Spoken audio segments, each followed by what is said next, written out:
welcome to episode 5 of The Driving Show. I'm on my way to the gym, popping in with an update, but let me ask you, go ahead.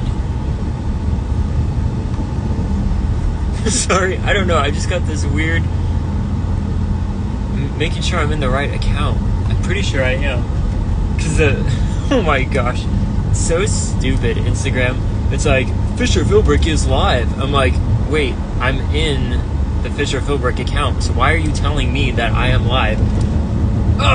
Man, completely derailed the whole thing, but that's what we get for being live and having a driving show when I cannot touch the phone and start this over. But let me ask you, have you gone to the gym? Have you worked out? Have you exercised? Whatever it looks like in your life, have you gone out and done any of that today? Because if not, today is the day. Get started, get your steps in, get some push-ups in. There's a lot of easy things you can do at home, such as push-ups, walking around the block, going for a light jog. Really just get out in the air. But let me tell you what I was watching today in regards to exercising. More about hanging, so like the dead hangs and all of that.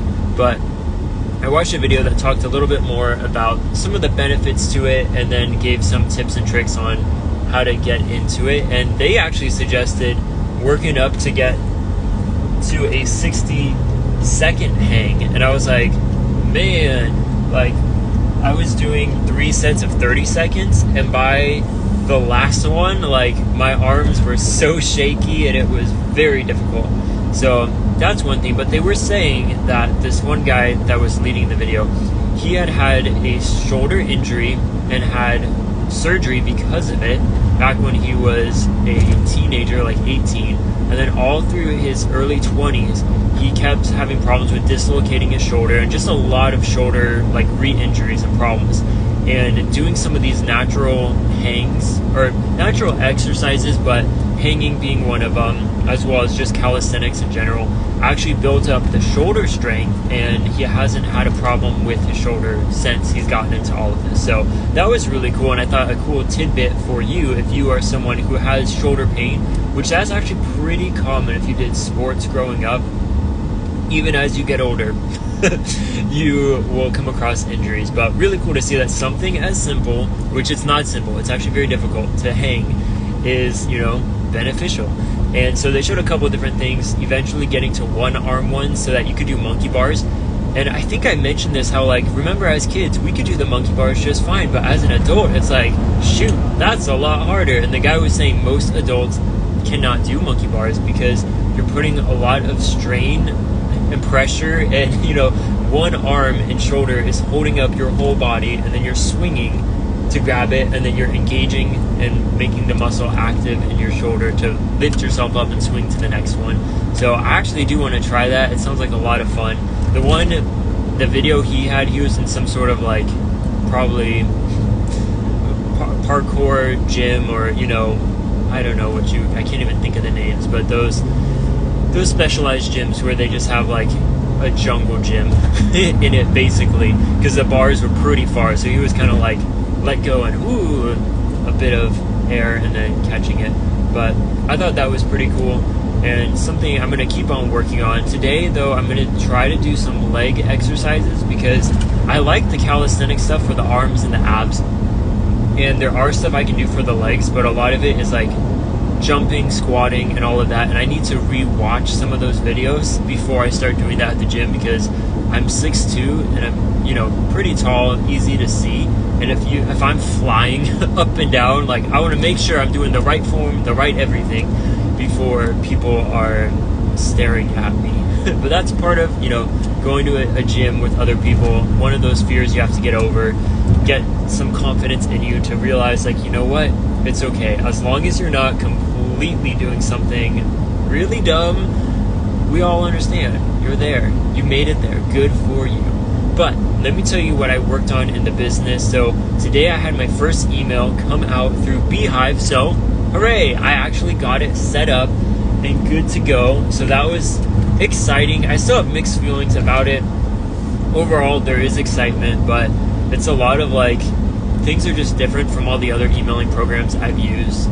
In particular, the lists and segments. So with Klaviyo, I could have a bunch of different lists that I would make. So if I want to sell this email course, I would make a new list, call it Legally Starting Your Business. That's a list.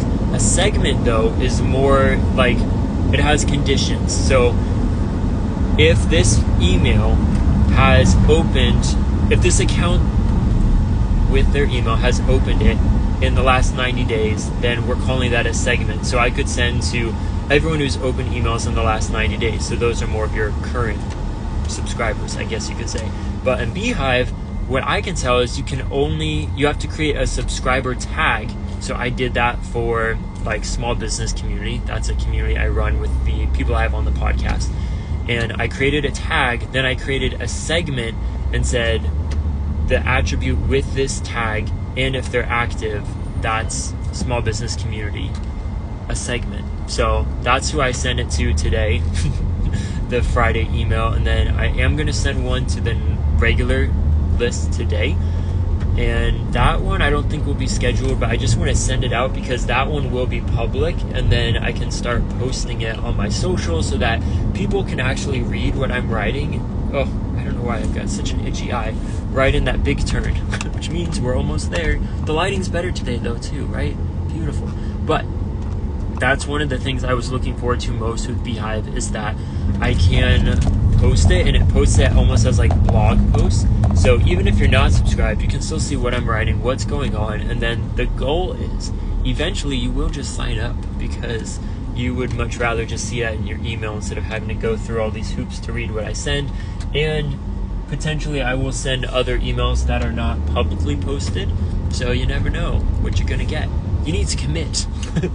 But within that, the other exciting thing I'll end with, because I'm maybe 2 minutes away from the gym, is that the master class is around the corner. I still have to work on the activity guide, so that's coming up, but I'm actually working on a new idea for that activity guide, because I'm going to have on-screen tutorials, and it's around the idea of an outdoor adventure community, eventual business.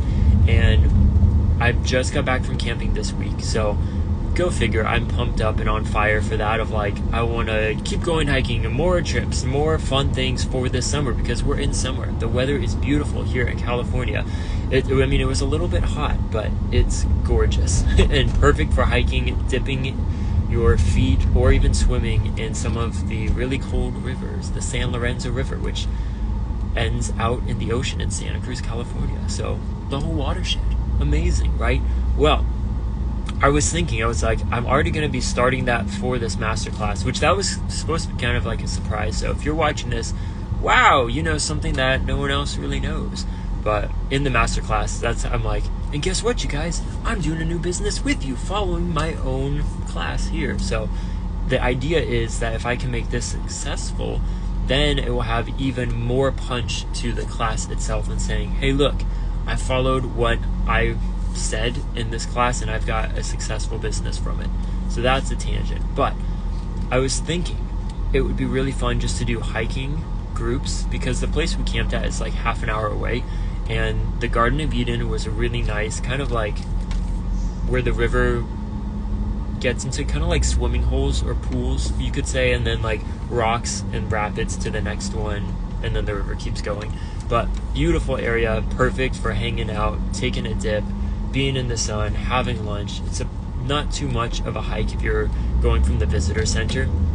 And so I was like, man, I could get a meetup going under this community, posting on Meetup to try to get people. Eventually those people, I'd be getting their email, so hopefully we could just build it out so that I can do it all on my own. But right now, a site such as Meetup would be great. And then maybe limit it to 10 to 15 people. I still have to figure out, like, are we all meeting here? Maybe if they need a ride, we can meet somewhere and drive them up. Or you meet there, because maybe they want to continue on to the beach. It'd just be like a half day sort of thing. But basically a fun adventure to see the redwoods, get into the river. Also, Cable Car Beach is a part of the Henry Cowell State Park. And so that is not very far either. So just basically all the most fun parts from the camping trip in that hike, I could bring that to other people in this outdoor adventure community, and that could be a really fun and exciting way that I could actually start it this summer and not just have it focused on like, oh, I only can build the online community area, because online communities are hard, and that is part of the game plan for having a business, if you were to ask me and what's in the class. But if I compare the online with starting in person right away, I think I can get it going and growing much faster. But the fun idea, because I don't know, when I get excited about these ideas, I go like not crazy, but I go like, okay, when I did outdoor adventure trips with San Jose State, they gave you some sort of like cool memento that you can use, like almost gear that you can use on future adventures. But it's like, I got this carabiner, I don't know, the clip, those things, and I still use it when I go traveling. And I got that on one of the backpacking trips. So it's like, what could we do? Well, if we're crossing rivers, because this is kind of like the first thing I'd be doing with the outdoor adventure company, you need those little towels to dry your feet off. And we use them, and we use them camping. And so it's like, that would be so cool. They should be super cheap, and just putting the logo on it would look so nice for what I've got created so far. And it's practical, you can use it. So at home, we use them to dry our cars. You could use it to dust inside. You could use it as a sweat towel at the gym. Basically, there's other purposes, because that's what, you know, when you're having a business, you want to make sure that if you are going to provide a product, that you can actually afford to do that in your business, and that it's practical. It can have many uses. I mean, that's not for every product out there, but for something such as this, it would be. And so the idea would be, on your first trip with us, that's our gift to you. And I would want to charge, even if it was just about like $10 to join on these outdoor adventure trips just for the day, because I think it's good to set that standard, and that like I would be leading it, and there's a lot that goes into it. And really, $10 is not that much, and maybe more if we do some sort of carpooling over there, if I were to rent some sort of 15-person van, which I've never driven one of those, but you know, it's on the bucket list, I guess. But that's kind of what I'm excited about and looking forward to. So you'll have to stay tuned for all that coming up, but I'll have more information next week about the masterclass and what I'm doing within that. So if you haven't gone to the gym or exercise yet, be encouraged. Go out and do that, even if it's just a walk outside. Get yourself outside, get your heart beating, and enjoy going into the weekend. It should be a fun weekend.